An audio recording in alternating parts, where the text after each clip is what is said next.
Nous avons une notion du temps très linéaire. Le passé, le présent, le futur. Ça, c'est ce que nous percevons dans notre réalité, dans notre corps physique. Mais lorsque l'on vit le processus d'éveil, on transcende totalement la dimension du corps. Et donc, cela veut dire concrètement qu'on fait l'expérience de sa dimension spirituelle. Et notre dimension spirituelle n'est pas soumise au temps ni à l'espace. C'est un concept difficile à comprendre, mais l'esprit se trouve partout, au même instant. Et c'est ça qui est très particulier. Donc lorsqu'on vit ce processus d'éveil, on échappe pas seulement au corps physique, mais on accède à un niveau de conscience qui nous fait voir les choses, présent, passé, futur, au même moment, selon les circonstances, mais on y accède. Et donc, on peut effectivement voir de façon très précise les choses du passé, pas que les choses qui nous concernent, voir aussi le futur et comprendre que ce futur est la conséquence de ce qui se produit maintenant et avec une multitude de perspectives. Voilà. Donc c'est après assez difficile à expliquer avec des mots, mais cette transcendance du corps physique nous amène dans un autre espace, une autre dimension qui, elle, n'est plus du tout soumise aux lois que nous connaissons et notamment à cette temporalité passé, présent et futur.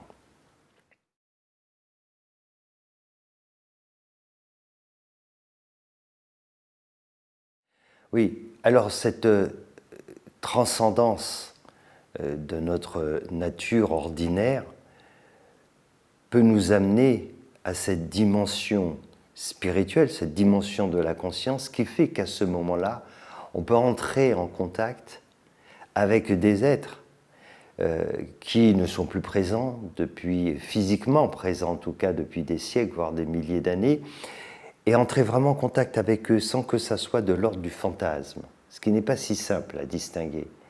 Car on peut aussi s'imaginer les choses. Notre esprit s'est créé tout cela. S'imaginer être avec un tel ou une telle, s'imaginer être dans notre époque, etc. Mais ça peut être du pur fantasme. Ce dont je parle, c'est la transcendance, en fait. Cette transcendance de cette dimension éphémère du corps qui nous permet de passer à cette temporalité que l'on connaît, à cette dimension intemporelle. Et là, à ce moment-là, dans cet espace où présent, passé, futur se côtoient, on peut faire la rencontre de grandes âmes. Alors, non seulement on peut faire la rencontre de grandes âmes dans l'instant présent, mais on peut aussi faire une sorte d'entrée dans le passé. On peut pénétrer un passé et donc découvrir des choses qui se sont réellement produites, les ressentir, les vivre. Voilà, c'est quand on regarde un film, on peut à des moments s'imaginer être dans certaines scènes, le vivre d'intérieur. Et bien là, en l'occurrence, c'est qu'on y est totalement. Et dans cet état de conscience, à ce moment-là, il y a une chose aussi très particulière, c'est qu'il n'y a plus une communication comme on le vit dans une relation ordinaire, basée sur la parole, basée sur le regard, basée sur des émotions. Là, il s'agit d'une communion. Et ça change tout, en réalité. Puisque là, il n'y a aucune interférence et il n'y a plus ce prisme qui va passer, je dirais, de ce message qui vient de l'extérieur et qui va passer par l'interprétation que fait notre mental ou la façon dont nous réagissons émotionnellement. Là, en réalité, cette communion nous permet véritablement de comprendre l'autre de l'intérieur et pas seulement intellectuellement.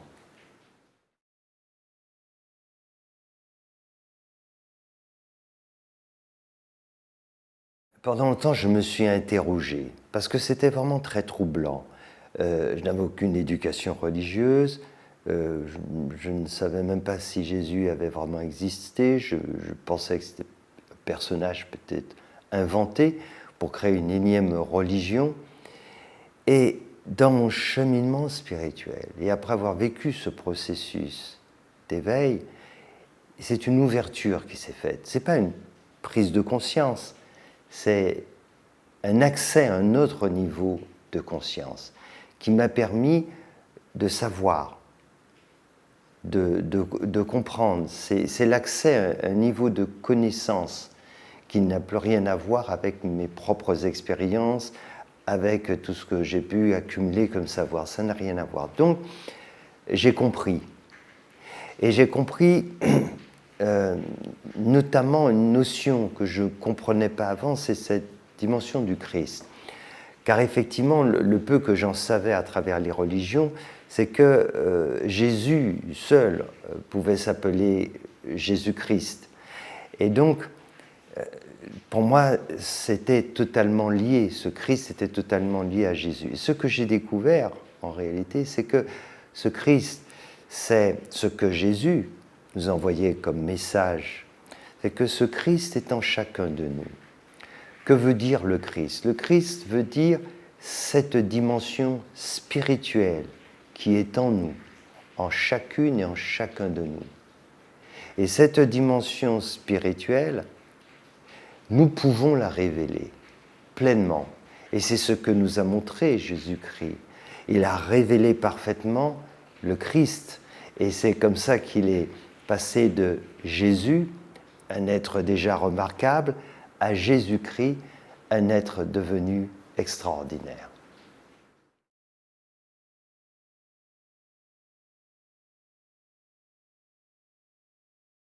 Oui, bien sûr. Alors, c'est pour ça qu'il est essentiel de comprendre ce que l'on entend par le Christ.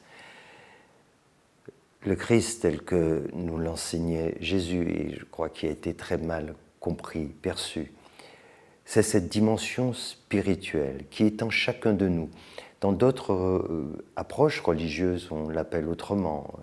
Les hindous l'appellent le soi, les bouddhistes l'appellent le Bouddha. On parle de la même chose, de cette dimension spirituelle qui est notre réalité, notre vraie réalité, celle qui demeure, celle qui existait avant qu'on incorpore ce corps et celle qui va continuer évidemment à exister quand on quittera ce corps. Donc le Christ est en chacun de nous. Et le message que nous a délivré Jésus, c'est à la fois cette dimension spirituelle, de nous dire que cette dimension est en chacun de nous, et aussi comment révéler cette dimension, comment faire en sorte de vivre, non plus comme un simple être humain sur cette terre, mais comme un Christ, finalement, en éveillant sa conscience. C'est cela que Jésus-Christ est venu nous enseigner, entre autres.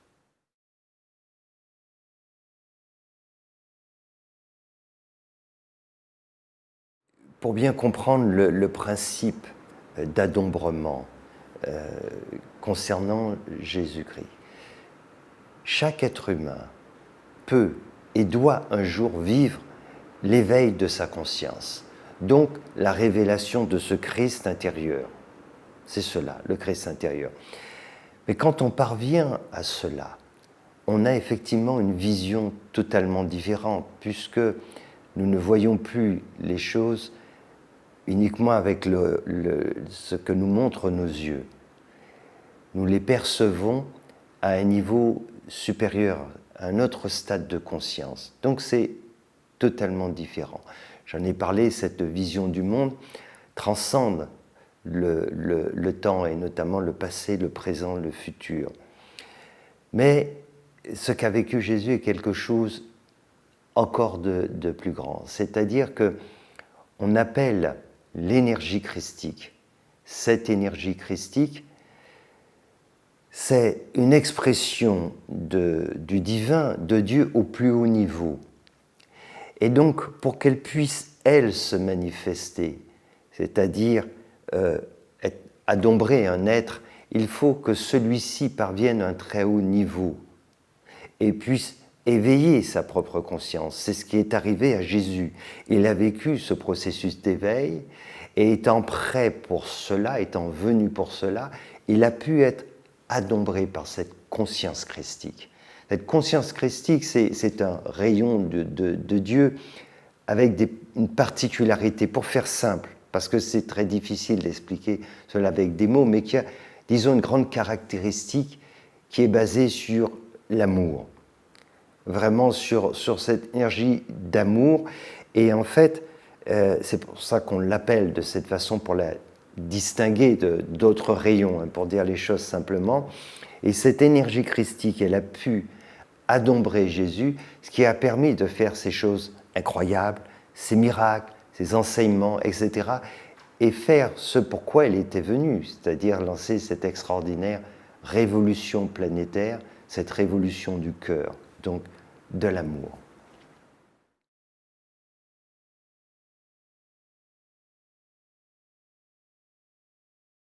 Ce point-là est très important parce qu'il y a une vraie incompréhension.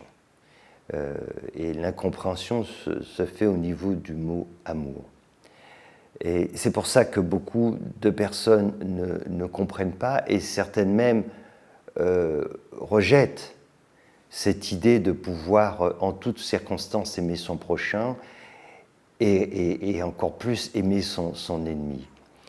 Ça paraît inconcevable. À l'époque de Jésus, on trouvait son enseignement stupéfiant, on ne comprenait pas, on disait mais qu'est-ce qu'il nous dit? Beaucoup de gens se disaient mais il est fou. Mais d'un autre côté, outre la sagesse qu'il manifestait, il accomplissait des miracles. Et on comprenait bien que les miracles qu'il réalisait ne pouvaient pas venir de quelqu'un de dérangé. Donc, beaucoup ont essayé de comprendre son message, mais ils ont tâché de le comprendre à travers leur prisme, c'est-à-dire à travers leur propre expérience. Et l'expérience qu'on a de l'amour, c'est je t'aime plus, je t'aime, je te déteste. Alors que Jésus, quand il parle de l'amour, il parle d'autre chose. Nous, on parle de l'amour sentiment. Nos sentiments sont versatiles et ils sont soumis à cette loi de la dualité, ce qui fait qu'on peut aimer un jour une chose et la détester un autre jour. Mais il y a quelque chose qui est au-delà. Et c'est de cela dont Jésus parlait. Il parle de l'amour avec un grand A, l'amour divin, l'amour qui est l'essence de notre nature en tant qu'être spirituel. Et il nous explique qu'en exprimant de l'amour, là on est, notre amour-sentiment, en allant toujours plus loin dans cette direction. Comment aller plus loin dans cette direction? En n'étant pas dans la réaction contre l'autre, en acceptant de donner toujours plus, même si on reçoit moins. Et il arrivera un moment, si on fait ainsi, où on va transcender, où on va comprendre qu'il y a quelque chose au-delà. Et c'est de cet au-delà dont Jésus nous parle. Cet amour divin, cet amour qui est l'essence même de la création, de tout ce qui existe, pas seulement sur Terre, mais dans l'univers. Nous sommes amour, en essence. Et c'est de cela dont Jésus nous parle. Et c'est cette expérience qu'il veut que nous fassions. Parce qu'il savait bien à son époque que c'est l'amour qui sauvera l'humanité, qui sauvera le monde. L'amour, c'est notre devenir. Sans cela, il n'y a pas d'avenir pour l'être humain. Donc c'est pour ça qu'il a entamé cette formidable révolution et qu'il a tant insisté sur l'amour. Et pour atteindre ce niveau de conscience, il nous faut déjà faire preuve de bienveillance, faire preuve d'empathie, ne pas être en réaction face à quelqu'un que l'on considère comme un ennemi. Il faut faire ce chemin qui n'est pas toujours facile, mais il faut bien comprendre que si on fait ainsi, on va découvrir ce qu'il y a au-delà, mais ne pas se contenter de rester dans cet espace d'amour-sentiment. Sinon, ça ne marchera pas. Il y a des limites forcément dans l'aspect dans l'univers de l'amour-sentiment, il y a des limites, car on est toujours soumis à cette dualité et il y a je dirais, une limite que l'on ne peut pas franchir, que l'on ne peut franchir que par la transcendance. Mais ça, il faut vraiment l'avoir à l'esprit.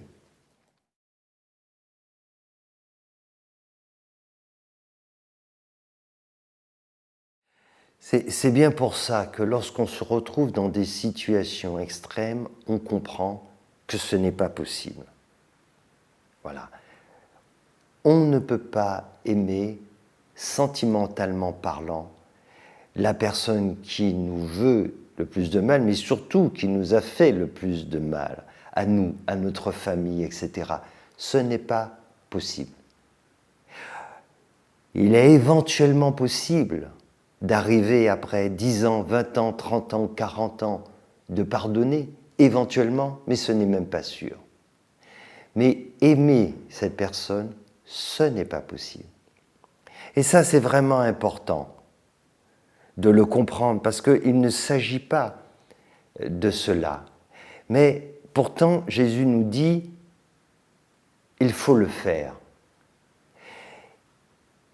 Et c'est là qu'il faut comprendre que nous devons vraiment, c'est vraiment très important, de comprendre qu'à ce moment-là, pour vivre cette expérience, il faut transcender sa nature ordinaire. Et quand on transcende sa nature ordinaire, il ne s'agit plus de sentiments, il ne s'agit plus de l'autre, il s'agit de ce que nous sommes. C'est de ça qu'il s'agit. Quand Jésus a vécu son chemin de croix, qu'il a été insulté, blessé, martyrisé, puis crucifié, il aurait pu en vouloir à ses bourreaux, à tous ceux qui l'ont insulté, frappé, ont battu, torturé et assassiné. Et pour autant, la seule chose qui émanait de lui, c'était la compassion. Que de la compassion. Et qui plus est, il savait ce qu'il devait endurer.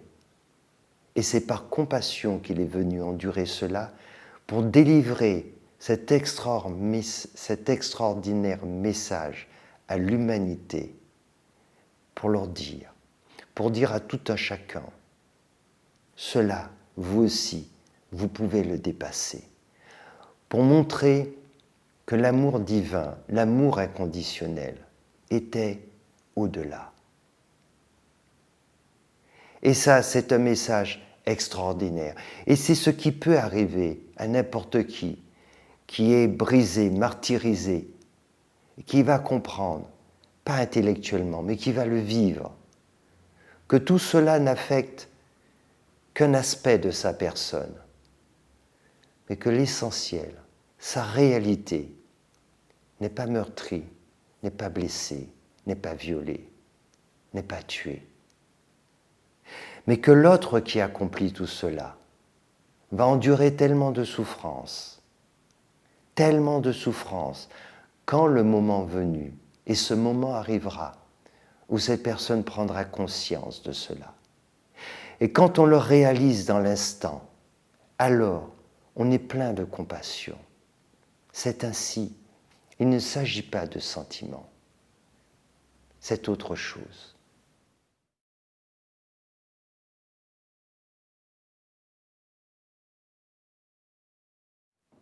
Ce que Jésus savait, c'est que la souffrance qu'allaient endurer toutes les personnes qui l'ont martyrisé, torturé, assassiné, allait être quelque chose d'effroyable. C'est pas ce qu'on s'imagine en réalité. Les images que nous avons de l'enfer, où on va être torturé physiquement, brûlé, c'est bien pire que cela. Bien pire que cela. En réalité, la plus grande des tortures, c'est de prendre conscience, de réaliser nos actes. Mais On préférerait qu'on nous coupe un bras, une jambe. On préférerait être assassiné. On préférerait être soi-même crucifié pour se libérer de cette souffrance. Mais c'est pire que cela. La pire des souffrances, c'est la prise de conscience. Celle-ci est vraiment terrible, elle est effroyable. De prendre conscience de la souffrance que vous avez infligée et d'être à ce niveau de conscience, c'est-à-dire de s'élever. Et plus vous vous élevez en conscience, et plus vous découvrez cet aspect effroyable. Et c'est quelque chose de terrible, c'est la pire des tortures. Que vous ayez fait du mal à n'importe quel être humain est quelque chose de terrible. Ça vous inflige de terribles souffrances. Mais imaginez que vous découvrez que vous avez fait cela en plus à un être venu apporter ce message de paix, d'amour, venu se sacrifier, et vous voyez commettre ces exactions, ces abominations. C'est juste insupportable. Vous préféreriez les flammes de l'enfer et en finir tout de suite. Mais ça dure, ça dure, ça dure longtemps. Et c'est pour ça que Jésus avait autant de compassion. Il ne voulait pas en rajouter en disant « pardonne-leur ». Et il voulait lui-même commencer à enlever de ce lourd karma, ce terrible karma que toutes ces personnes étaient en train d'accumuler. Sa compassion était telle qu'il faisait déjà ce travail. Il faisait en sorte que leur peine ne soit pas si terrible que cela.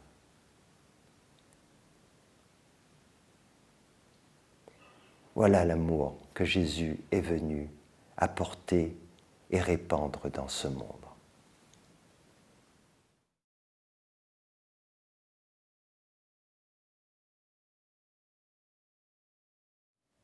Il s'agit de l'essence même de la vie, de l'amour divin.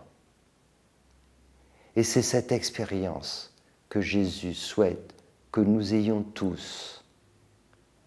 Et c'est pour ça qu'il est venu vivre cette incroyable expérience. Lui, venu apporter la paix et l'amour, a été martyrisé, assassiné, crucifié, et à aucun moment n'a exprimé de haine, de colère, de rancœur. Et ces derniers mots ont été pour demander à Dieu, son Père, de pardonner à ses bourreaux, car ceux-ci ne savaient pas ce qu'ils faisaient. Ça a été sa dernière pensée. Sa dernière pensée a été pour ses bourreaux. Dieu, pardonne-leur ce qu'ils ont fait. Voilà.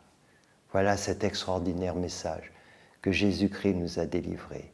Et si nous le comprenons un tant soit peu et que nous le mettons en application, alors non seulement nous allons totalement nous transformer, mais nous transformerons ce monde tel que le plan est prévu, car l'avenir de l'humanité, c'est l'amour.